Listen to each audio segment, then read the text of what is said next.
Et c'est pourquoi Sankara a attiré l'attention des jeunes africains. Il dit attention, les mêmes qui exploitent les bases populaires européennes, ce sont les mêmes qui exploitent les bases populaires africaines. Vous voyez, je prends un exemple simple de ce que Vincent Bolloré, la famille Bolloré fait en Afrique. La façon dont elle surexploite l'Afrique jusqu'à la moelle épinière, c'est de cette même façon qu'elle surexploite la France jusqu'à la moelle épinière. Et si vous faites attention à la réalité des jeunes français, c'est des jeunes déboussolés. Et écoutez les chansons des jeunes rappeurs français.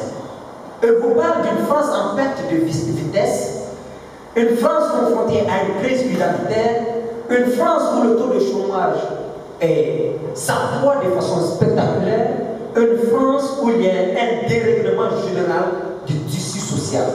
Mais où les multinationales Total, elles autrefois devenues Total, Bolloré, etc., prospèrent. Donc c'est dit que eux, la jeunesse européenne, la jeunesse africaine, nous avons un adversaire commun et il faut unir les forces s'il y a lieu de le faire pour qu'on puisse ensemble influencer et impacter justement. Autant nous faisons des manifestations ici anti-système français, autant il y a des Français en France avec nous qui font des manifestations. Je pense que c'est sur ce plan-là que nous pouvons gagner. Et un exemple, c'est le cas d'Orbezongo. Il y a eu les marches au Burkina qui n'ont rien donné. Mais quand les journalistes français se sont mobilisés en France devant les Champs-Élysées, boycotter la venue de Blaise Compaoré en France, déranger les relations historiques avec le Burkina, la France s'est vue obligée de demander à ce qu'il y ait lumière sur la mort de Bezongo. Donc il y a lieu pour nous effectivement de ne pas tomber dans un processus qui vise à diaboliser tout le monde, comme on le dit en Afrique, jeter l'eau et le bébé. Donc il faut faire attention. Je voulais vraiment attirer votre attention de tous là-dessus pour dire que nous ne faisons pas un combat contre une race, contre une religion, contre un... Mais il y a un système, et dans ce système, il y a tout. Pour moi, la réorientation a trois aspects. La logique, la pédagogie et la méthodologie. C'est quoi la logique? La logique, pour moi, c'est d'abord le savoir. Parce qu'on ne peut pas se revendiquer panafricain si on ne lit pas, si on n'a pas la connaissance de l'histoire, si on n'a pas la maîtrise de notre environnement culturel, si on ne connaît pas notre village, si on ne discute pas avec ceux effectivement qui sont en contact avec nos valeurs morales. Donc il faut que nous soyons logiques avec nous-mêmes d'abord quand nous parlons de panafricanisme et d'africanité. Il faut sortir du panafricanisme des livres. Lire Cheikh Anta Diop, lire Kizerbo, lire Franck Fanon, c'est beau, mais ça ne suffit pas de faire connaître toi la spécificité de ta culture. Parce que Cheikh Anta Diop traite des problèmes d'ordre généraux ou d'ordre général de l'Afrique, mais la spécificité ou la beauté de la culture, c'est faux. La beauté de la culture anime aussi, mais il faut aller au royaume aussi. Il faut aller chercher le faux pendant les vacances, pendant votre temps libre, aller côtoyer, vous découvrez plus de réalités qui vous édifient et qui vous permettent, vous, d'être décomplexé vis-à-vis des autres et de ne pas être dans la question d'argument des livres. Cheikh Anta Diop a dit, non, je veux que. Parce que Cheikh Anta Diop, ce qu'il a dit est intéressant, mais au village, ça se vit.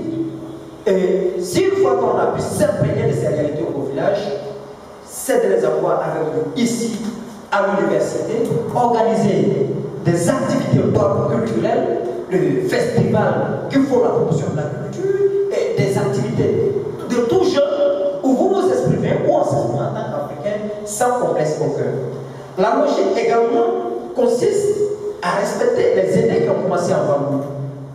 Parce que de plus en plus, beaucoup de jeunes aujourd'hui africains, nous les novices dans la lutte, on est tellement pressés qu'on oublie que ce combat, c'est des gens qui l'ont commencé.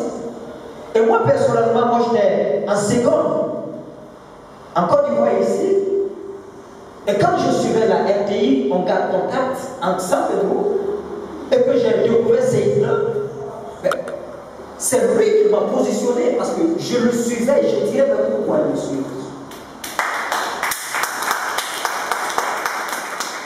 Et à San Pedro, il y avait des plans qu'on avait mis en place des étudiants avec ordinateur, des élèves par contre.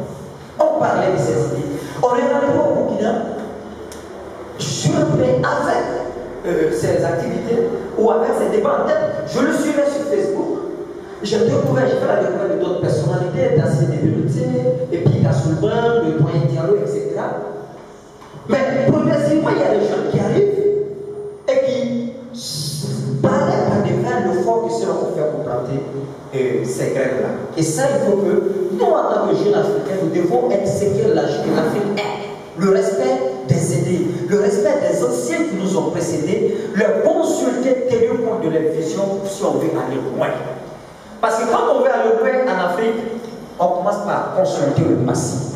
Et le passé, c'est le doyen. Et aller dans le passé, effectivement, il y a des choses importantes, mais il faut faire attention pour ne pas rester dans le passé. Parce que je connais beaucoup de jeunes Africains aussi. N'importe quelle question qu'on te pose, à chaque entendu, l'Égypte antique, on a été des pharaons brillants, point barre. Il ne répond pas à la question. Le porno systématique de l'histoire de l'Égypte antique n'est pas suffisant. Qui de nous disait, retournons dans l'histoire, pas pour y rester, mais pour prendre ce qu'il y a de prénable pour aller vers le futur. Il faut que le voyage soit dans ce sens-là. La logique, toujours dans le sens de la logique, c'est effectivement ne pas, au nom du panafricanisme, déclarer des guerres aux autres. Nous avons été exploités, surexploités, colonisés, tout le monde.